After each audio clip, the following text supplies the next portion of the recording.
Assalamualaikum warahmatullahi wabarakatuh. Masya Allah, di video kali ini saya akan membagikan sebuah ilmu di mana ini merupakan permasalahan di setiap orang. Kenapa? Karena banyak banget orang yang sering malas dalam beribadah.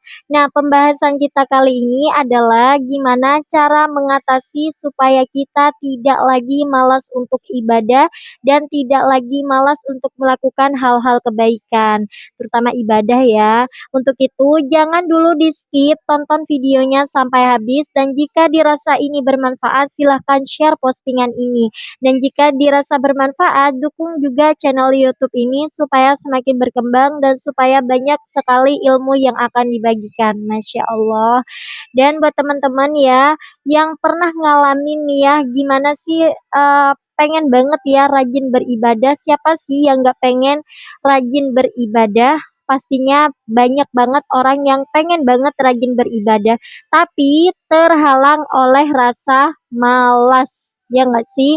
Karena nggak bukan hanya kita kan hanya manusia biasa ya, kita bukan Rasulullah yang sempurna, yang enggak yang sempurna itu hanyalah Allah dan Rasulullah, sedangkan kita hanyalah manusia biasa. Tentunya banyak banget godaannya ketika kita mau beribadah. Misalkan kita mau melakukan ibadah sholat sunnah, aduh capek nih, aduh males gitu kan ya.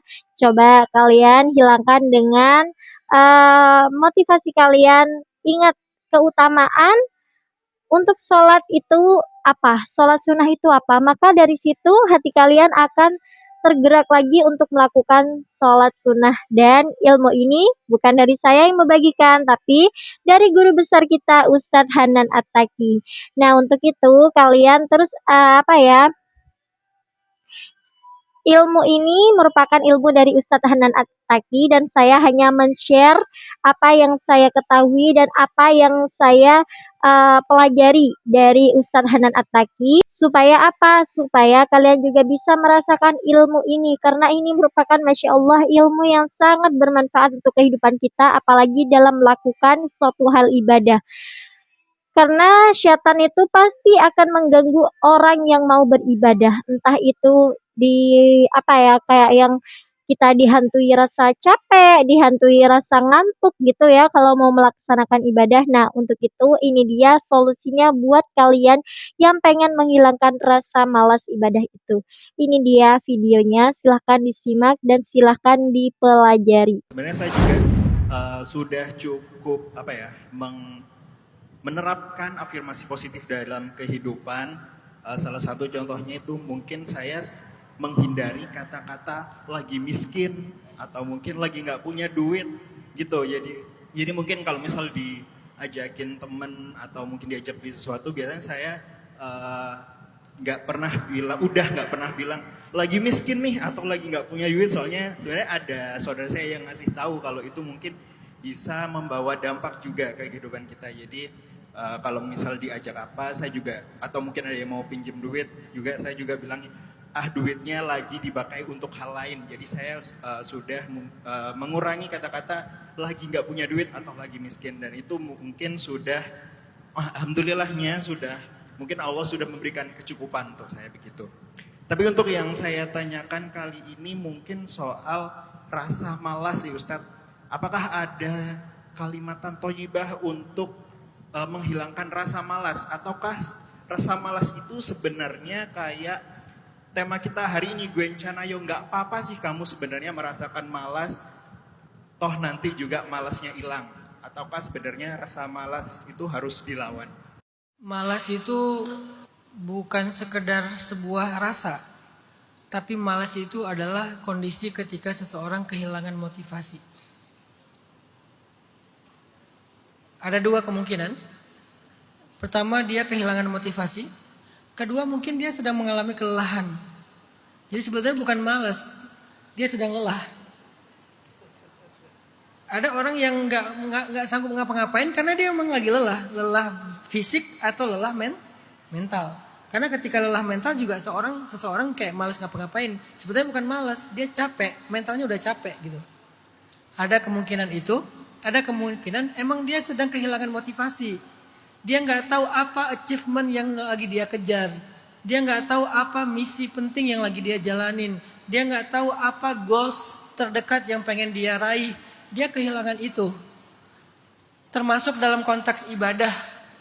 Ketika orang malas sholat, bukan berarti dia punya sifat malas sholat, bukan. Dia nggak tahu aja fadilah sholat itu apa. Keutamaan sholat itu apa gitu. Kayak kita misalnya lagi malas sholat tahajud. Lo males banget sih tahajud, bukan males. Dia lagi lupa dengan keutamaan-keutamaan tahajud.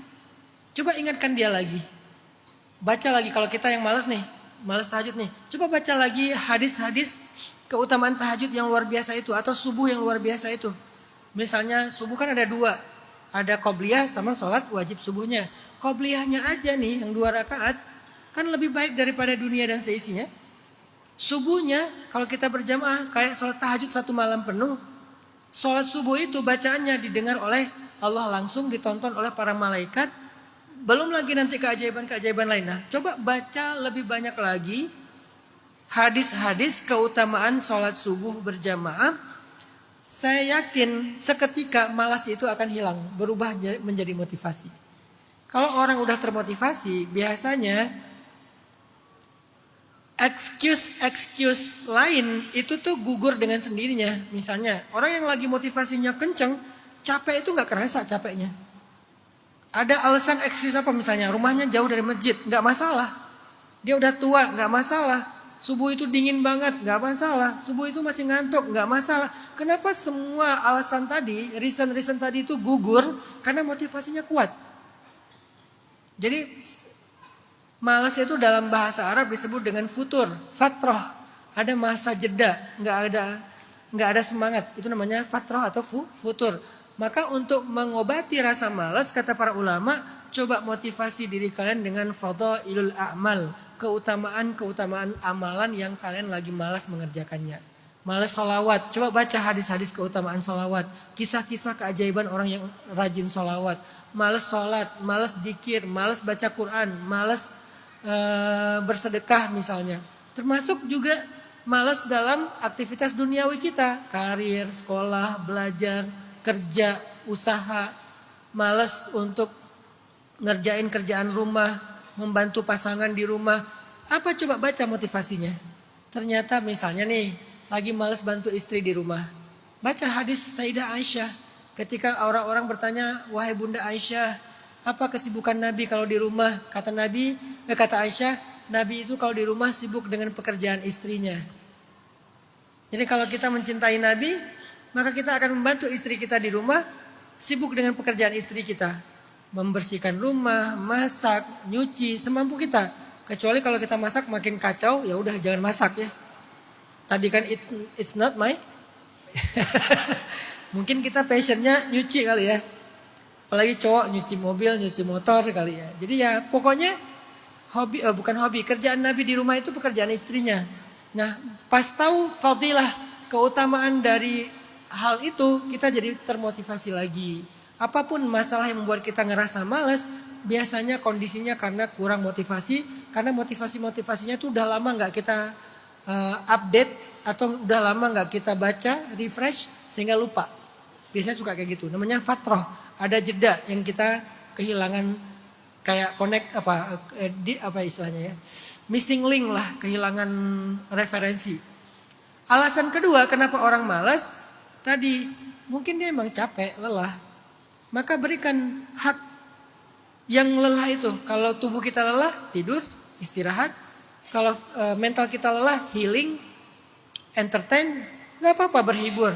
Nabi pun berhibur, cuman hiburannya Nabi itu tetap produktif. Hiburannya Nabi itu apa hobinya? Berkuda, memanah, hiking ke Gunung Uhud.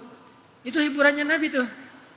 Saya biasanya kalau lagi capek malah saya nyetir. Lagi capek nih, nyetir. Kenapa? Nyetir bagi saya itu healing, istirahat. Jadi saya pulang capek misalnya, atau kayak gini nih habis sharing capek, kan pulang ke Bandung nih.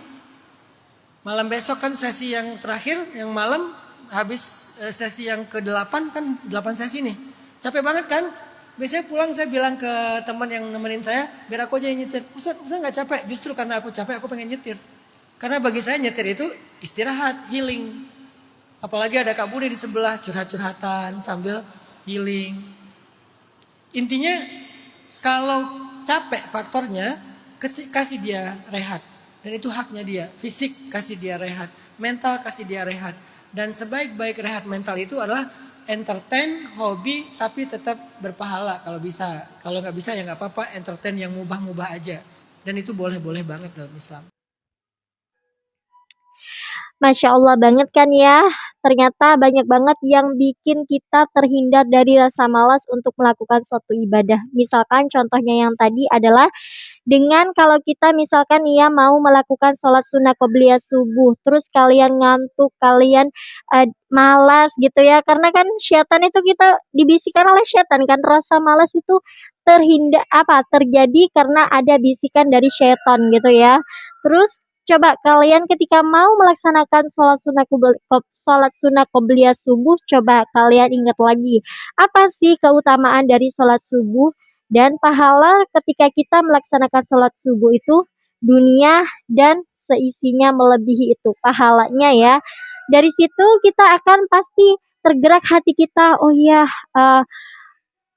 daripada aku malas melaksanakan sholat qobliyah subuh, mending aku lawan rasa malas ini karena pahalanya begitu besar kan dunia dan seisinya melebihi gitu kan ya.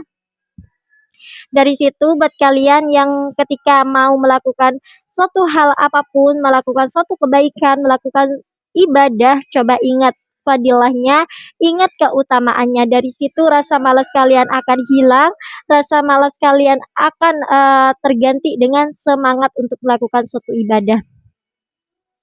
Mungkin hanya ini yang bisa aku sampaikan dan semoga video ini sangat bermanfaat buat kalian dan juga semoga bisa menjadi potensi pahala jariah. Assalamualaikum warahmatullahi wabarakatuh. Barakallahu fikum.